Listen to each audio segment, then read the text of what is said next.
Good Tuesday morning. Some bad news with the Jets yesterday, but they did not waste any time going out there and getting a reinforcement. I love the aggressiveness from Joe Douglas and company in the Jets organization, trading for James Robinson after they hear about the Breece Hall confirmation of him tearing his ACL. And maybe even as big a news, if not bigger, Vera-Tucker is out for the season with a triceps injury. So the Jets at 5-2, rolling positivity, got a couple of gut punches this week, but trading for another running back to complement Michael Carter and James Robinson, who I think is a pretty good back, had a great rookie season, was tremendous. Another Monday Night Football game and a football game in the NFL that I just didn't see coming. Nobody thought that the Bears were going to score 33 points last night. And, oh, by the way, they took a knee on the 2-yard line. They could have had 40. The Bears. What the hell's going on in the NFL? Boomer is live from the Hamptons. No, he doesn't have COVID. He's healthy. He's got a golf tournament today. Everybody just assumes COVID when you're on Zoom. I'm telling you right now, no COVID. He is totally healthy. Just got a golf thing today. Good morning, Boomer. How are you? Hey, good morning, G. I love the way that you opened it because it basically goes to show you how serious the Jets are and where they think they are in their minds. They actually think that they have a chance at the playoffs. And, you know, when you have an opportunity right now to support your team and to go out and get some reinforcements, you do it and you use your draft picks. And they traded a 6th-round draft pick, so it's basically nothing for them. And they're going to get at least a proven running back now. I don't know if he's the same player today as he was prior to injuring his Achilles, but I will tell you this. When he is running, he's running hard, and I think it's a great compliment to Michael Carter and to the Jet offense. And you're right, Vera-Tucker is a huge loss. You know, he was the guy that really, not only internally, he's an all-pro guard, but actually going out to right tackle settled things down, believe it or not, even though it may look herky-jerky at times when he was in there, but at least you knew you had somebody that was going to be able to fight for you out there at right tackle. That to me is a big situation, especially this week coming in against the Patriots. If you saw anything last night, what you saw is Justin Fields just basically running all over the place, and the Patriots not really have an answer for his legs. I mean, he is an incredible athlete. He reminds me a little bit like a young Cam Newton when Cam Newton first came into the league and was just mystifying everybody with just how fast he was and how big he was. And Justin Fields threw the ball well last night, too. I mean, better than I've seen him throw the ball. I got to be honest with you. That was the best performance he's ever had, hands down. I would think there were at least 10 times he escaped, a sack and made it and turned it into a huge play.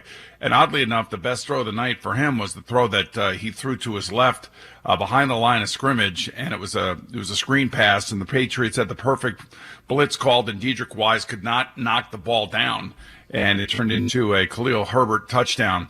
It was an amazing play. It was an amazing throw. He didn't even have the laces, and he somehow negotiated that throw. So maybe that young man is figuring it out a little bit, but I still think, it was more of his athleticism than anything else, running all over the place, driving the Patriots crazy. And plus, they ran the ball well last night. And the funny thing coming out of all this is that the Jets are still underdogs against the Patriots this weekend. It's incredible. So the line did come down, I think, a point. So it's the Jets now plus 1.5, which is just amazing to me. And I don't understand what the Jets are going to have to do or the Giants are going to have to do to get respect in Vegas. I really thought that this past week where both of them were underdogs and them coming back and winning outright again would give them some respect, and it certainly hasn't. I guess traveling to Seattle for the Giants with the way that the Seahawks have played, I mean, that's a little bit more understandable. This one I don't get. But this is the first time I can remember, and I don't know how many years, maybe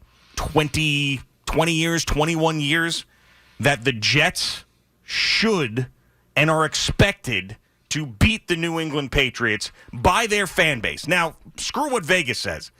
I believe most Jet fans believe, especially after last night, Mac Jones gets pulled, Zappe comes in, he gives you a little bit of a burst, but then he's absolutely terrible in the second half. This is the first time that the Jet fan base sees the Patriots on the schedule, and this is including last year and the year before when they were searching for a quarterback because the Jets were awful in those years. This is the first time the Jet fan base says, we better beat the Patriots. We are the better team. We better beat the Patriots this week. You know, I was watching the game last night. Mac Jones is not 100% yet. He's just not 100%. And for anybody who's ever played the position, most of us have dealt with high ankle sprains, and it's not pretty.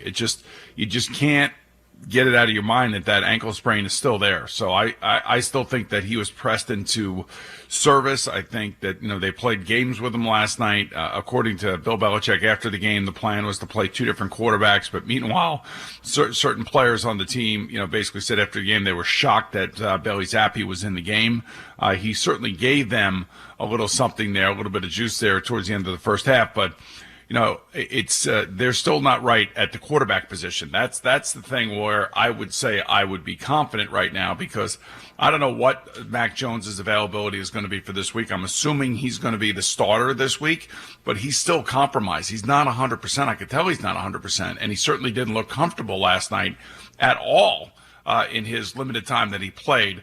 So I don't necessarily know that they'll see Bailey Zappe. I think they're going to see Mac Jones at least at the start of the game.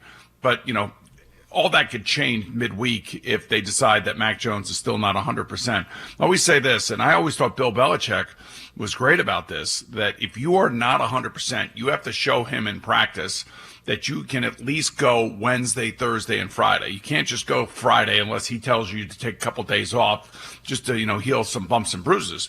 But if you can't go 3 days of the week, he's not going to play you. And if you are injured and you come back and you practice for 3 days, he still might sit you down and wait another week before he puts you on the field, so he knows, mentally that you're ready to go. So I don't really know exactly how they're going to handle this quarterback situation.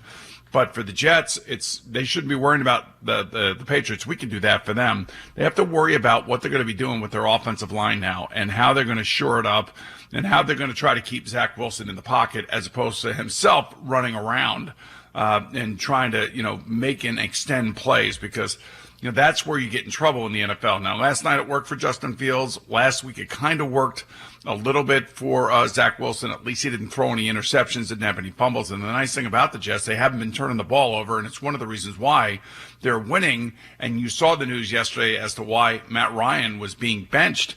They say he had a grade 2 shoulder sprain, but I'm going to tell you, and I can't say that I have not spoke to Frank about this. I don't have any inside information or any inside knowledge, but 9 interceptions tells you all you need to know. You turn the ball over. It doesn't matter if you're a 37-year-old former MVP. It doesn't matter if you're a first-year Western Kentucky fourth-round draft choice. It doesn't matter. All that matters is you cannot turn the ball over and be careless with the football at the most important position in the game. The reporting on this yesterday seemed like Sam Ehlinger is going to be the quarterback for the foreseeable future. That's what it seemed like. He is going to be that. Right. He's going to be that unless there's injury or unless he too starts turning the ball over, and then they'll go back to.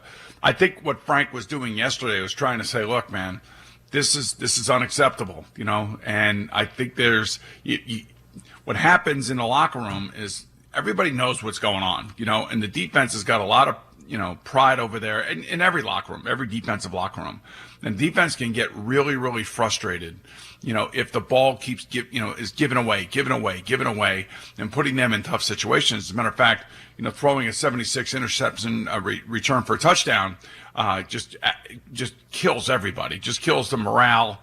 And I wouldn't be surprised that internally there's probably a few people rolling their eyes that he keeps turning the football over and they keep losing.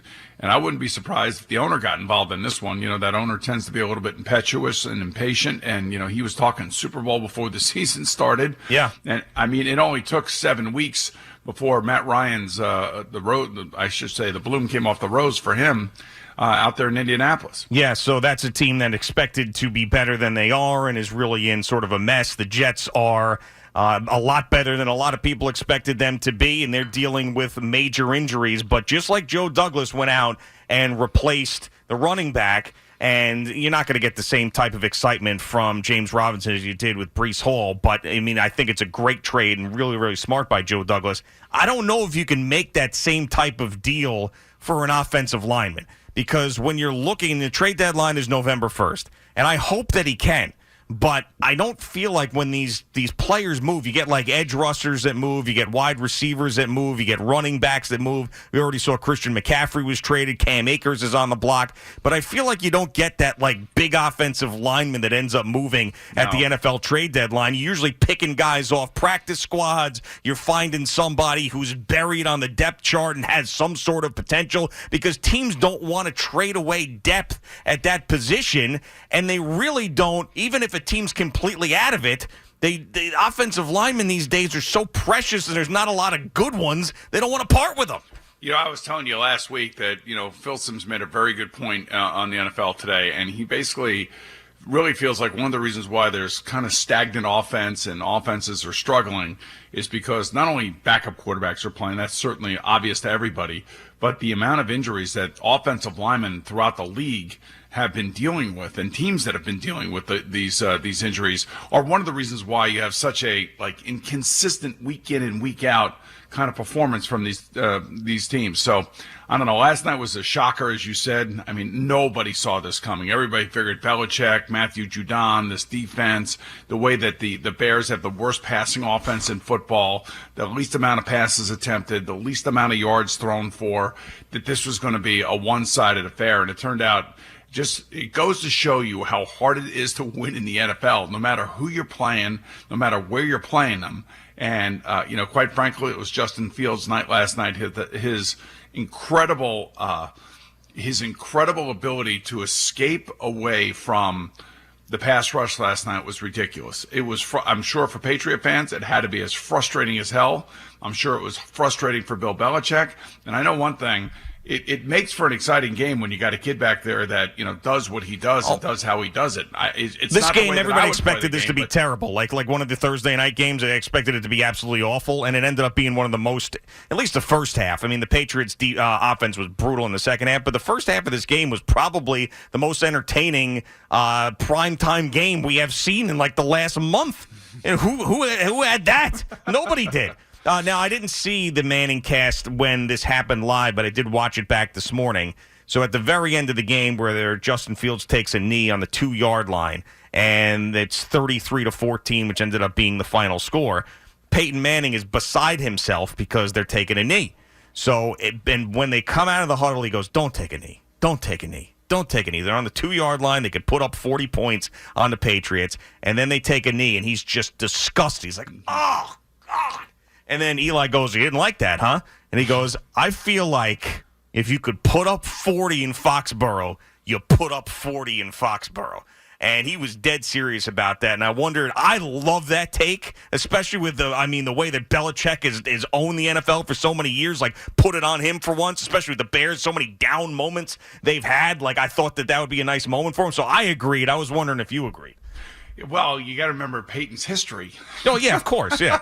Right. Listen, Peyton wants a piece of everybody, that wronged him in his eyes, and I'm sure that's how he feels about Bill Belichick and winning in New England. You remember how hard it was for him to win in New England and, all the stuff that comes out of New England after the fact and all that other stuff. But, I kind of see it from where Peyton is coming from, but I also understand – where Matt Eberflus is coming from. They do have a connection somewhere along the line, because remember, Josh McDaniels is the one who hired Matt Eberflus and Nick Sirianni to be his assistant coaches in Indianapolis. So there's a connection there somewhere. So there's going to be, and they don't see each other. These two teams don't see each other a lot. Yeah. So this, I'm sure there was some sort of sportsmanship there, and I'm sure Belichick would have done the same thing, unless, of course, it was the Colts or the Broncos when Peyton Manning was playing. Maybe sending a message or whatever. The other thing I will announce to you that I was invited on the Manning cast for next Monday night. Oh, really? Yeah. So the Bengals are playing next Monday night. Wow! Did you accept that invitation? We're trying to work out the schedules, and I think it should be okay. Yeah. Well, what do you mean trying to work out the schedules? Usually sit and watch Monday Night Football drinking Reposado. I mean, I got to figure out, whether or not I'm going to be drinking the Reposado with the boys, and how that whole thing's going to work out. Well, they finally got this whole thing fixed with the guests. Where last night I saw the video. They ended up having your boy Bill Burr on last night too, by the way. Right. So it's crystal clear video now. Finally, they finally figured it out. It used to be like this horrible Zoom, and the audio was off. You couldn't hear anything. There was a delay. So hopefully they do a nice little setup for you wherever you're going to be on Monday night. Well, can I ask you? How's our crystal clear Zoom going right now? It's okay. It's okay. I would say there was a little bit of a glitch in the very beginning, like the first words out of your mouth, but it's been tremendous since then. So, all right, well, then you can talk to Stephen Waldron to make sure that, whatever they're doing at CBS Sports Network, maybe they're doing at ESPN now. Yeah, well, maybe. That could be the deal, but it did look very, very good. Vince Vaughn, had Barack Obama, Bill Burr on. So, this is a big thing. Getting invited on the Manning cast is like that. That's a big thing. So it's the Bengals and who? That's a good question. I got to look at it. I haven't looked at it yet. Yeah. Well, we'll figure it out by next Monday night. But you know what's funny about this is you've been like, man, this Manning cast. It's the Bengals and Browns, by the way. It is? Okay. Oh, yeah. Good. Yeah. I got a lot of Brown stories. Right. You can't say how Jimmy Haslam and Dee Haslam are absolute idiots. That'd be nice to do that. But no, you've been talking about how you never watched the Manning cast. It's not for you and all of this stuff. And you've said that publicly on the show. And here you are. You're going to be a guest on there. Yeah, I'll tell them right to their faces. But now that I'm on it, now it's definitely must watch TV without question. Oh, that's going to be great. So CBS is going to allow you to go on ESPN, but ESPN still will never allow any of the guests on here, right? I don't know. I have. You I know have exactly no what it is. you know what? You know what it is. Yeah. What it comes down to, like the Manning cast is owned by the Mannings. Omaha Productions. Right. Exactly. So they can invite on whoever they want to invite on. You get paid for this? No. You don't get paid for it? No. Only they do. Well, of course they do. I'm saying the guests. I just wondered if the guests got paid. No, the guests don't get paid. Will you drop a Boomer and Geo at some point during the Manning cast? I'm sure interview? You're hoping for it. Well, of course I'm hoping for it. Something, morning show, WFAN, some sort of something. I'm not sure how they'll do that, but assuming that everything works out, I think we'll figure it all out. How's that? We got to get like a list of words that you have to work in during the Manning cast and see how well you do. Why would I have to do that? Well, I mean, because it would be fun for us. Why is I don't want a normal Boomer, Peyton, the Manning football interview. I want something fun, you know? Well, maybe I'll say this is an Al Dukes cool game. Monday night is an Al Dukes Oh, my God. He would retire at that point. That'd be awesome. That would be the pinnacle of everything. Or Boomer, I can send you this and you can play it. I talk to these pinheads. Stop it with the offensive line. I can't handle it. You will have Eli Manning till he's 60. Be happy with it then. Yeah. He's the best. Just hold up your Guess phone. what? If the Giants cut him today, not a single team would pick him up. All right. For free. For free. Yeah, There just you go, hold Al. Eli sucks. Eli sucks. Eli sucks. He's still breathing. Still sucks. Man, Yeah. how the hell long does that go for? That was about a minute and a half, I believe. Yeah, just hold your phone up to your microphone and just play that. That's how you open up your Manning cast appearance. I think that'd be perfect. Oh, all right, very good.